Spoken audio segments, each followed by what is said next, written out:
ఓటీన్ టీవీకి స్వాగతం. కృష్ణా జిల్లా గన్నవరం నియోజకవర్గం బాపులపాడు మండలం మల్లవల్లి గ్రామంలో మాజీ ఎంపీటీసీ ఏపీ ఎంఆర్పీఎస్ జిల్లా అధ్యక్షులు తెలుగుదేశం పార్టీ కార్యకర్త బొకినాల సాంబశివరావు కుటుంబాన్ని గృహ నిర్బంధం చేసిన తరుణంలో ఆయన విలేకరుల సమావేశం నిర్వహించారు. నమస్కారం అండి. నా పేరు బొకినాల సాంబశివరావు. మల్లవల్లి మాది బాపులపాడు మండలం. మాకు గత 30 ఏళ్ల నుంచి ఆర్ఎస్ నెంబర్ 11లో మాకు పొలం 20 ఎకరాలు దాదాపు ఉండేదండి. రెవెన్యూ రికార్డు పరంగా 15 ఎకరాలు ఉన్నాయండి.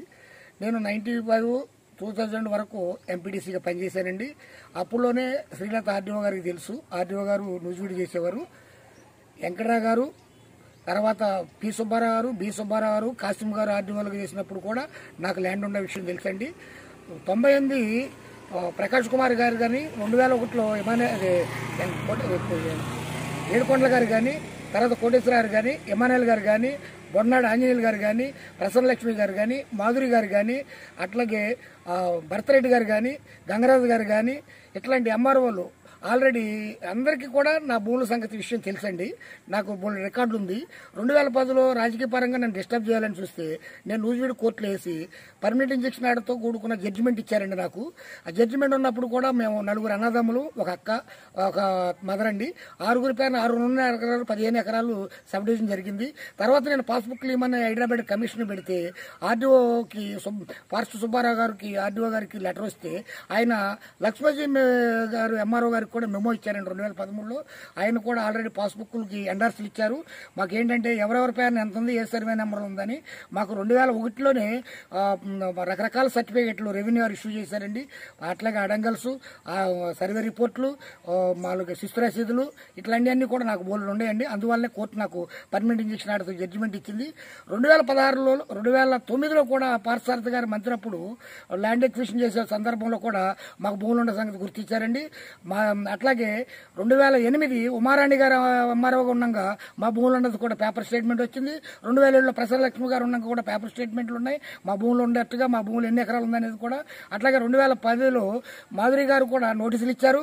2016లో ల్యాండ్ ఎక్విజిషన్ జరిగేటప్పుడు అప్పుడు నేను దుట్టారామచంద్ర గారు అనుసరణ అవటమే కావాలని అప్పుడున్న అధికార పార్టీలో ఉన్న ఎమ్మెల్యే, ఆయన అనుసరులు, ఆ ఎంఆర్ఓ కలిసి మా భూమి కొలతలేసి కూడా జియోకాన్ ట్యాగ్ నెంబర్ ఇవ్వకుండా మాకు డబ్బు రాకుండా అన్యాయం చేశారండి. ఈ విషయాన్ని అప్పటి నుంచి కూడా నేను ఎస్సీ కమిషన్లో నడుపుతానుంది. అక్కడికి ఆయన అదేంటి కారం శివాజీ గారు ఆర్టీఓ రంగయ్య గారిని గోపాలకృష్ణ ఇరింగ్ నడిపారండి. తర్వాత విక్టర్ ప్రసాద్ గారు కూడా మన పద్మావతి ఆర్టీఓ గారిని నరసరావు గారిని ఇరింగ్ నడిపారు. ఇంకా చాలా మందికి మాకు జేసీ గౌరవప్పల్ గారు గారండి, జేసీ రామయ్య గారు వాళ్ళు కూడా మా ల్యాండ్ చూసిన వాళ్ళండి. నాకు దగ్గర ఫోటోలు అవన్నీ కూడా ఉన్నాయి. ఇలా నేను కమిషన్ ఉంటే వాళ్ళు చంద్రబాబు గారు గతంలో 2017లో మా ఊర్లో ఎన్టీ రామారావు బొమ్మ ఓపెనింగ్కి వచ్చినప్పుడు మిగిలిపోయిన వాళ్ళకి ఇస్తానని ఆ రోజున వాగ్దానం చేశారండి. మొన్న కూడా ఎన్టీ రామారావు, చంద్రబాబు గారు, పవన్ కళ్యాణ్ గారు కూడా మల్లవల్లి భూముల విషయమై న్యాయం చేస్తానని చెప్పి ఉన్నారు. మా శాసనసభ్యులు ఎమ్మెల్యే గారు వెంకటరావు గారికి నేను అనుసరుడిగా ఉంటూ ఆయన మా మంచి చెడులు ఆయన చూస్తారు కనుక మా చలంశెట్టి రమేష్ గారు కూడా ఈ విషయంలో న్యాయం జరిగేలా ప్రయత్నం చేస్తున్నారు కనుక నన్ను వేరే వాళ్ళగా భావించుకొని నన్ను డిస్టర్బ్ చేయడం అనేది పోలీసు వారు కరెక్ట్ కాదండి.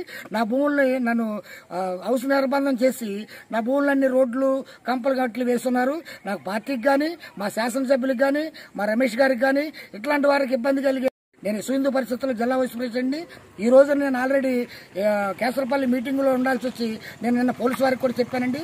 నా కోసం వేరే విధంగా భావించుకొని ప్రయత్నాలు చేయటం అది సమంజసం కాదు. మా శాసనసభ్యుల వారి మాట కాదని నేను ఏ విధంగా కూడా ఎట్టి పరిస్థితుల్లోనే ఏ డిపార్ట్మెంట్లకి అడ్డంకులు కలిగించను. ఒకవేళ శాసనసభ్యుల వారు గారు మాకు న్యాయం చేయలేకపోతే న్యాయపరంగా నేను కోర్టులో నాకు రావాల్సిన కాంపెన్సేషన్ ప్రయత్నం చేసుకుంటాను. అప్పుడు కూడా నాకు జరగని పరీక్షలో నేను ఏదైనా నా వ్యక్తిగత పరిస్థితి గారు ఉంటుంది తప్ప మా రమేష్ గారికి కానీ, మా శాసనసభ్యుల వారికి కానీ, మా తెలుగుదేశం పార్టీకి కానీ ఇబ్బంది కలిగే పని నేను చేయనని పోలీసు వారికి వినయంగా తెలియజేస్తూ నాకు జరిగిన అన్యాయంలో న్యాయం చేస్తారని భావిస్తూ సెలవు తీసుకుంటున్నాను.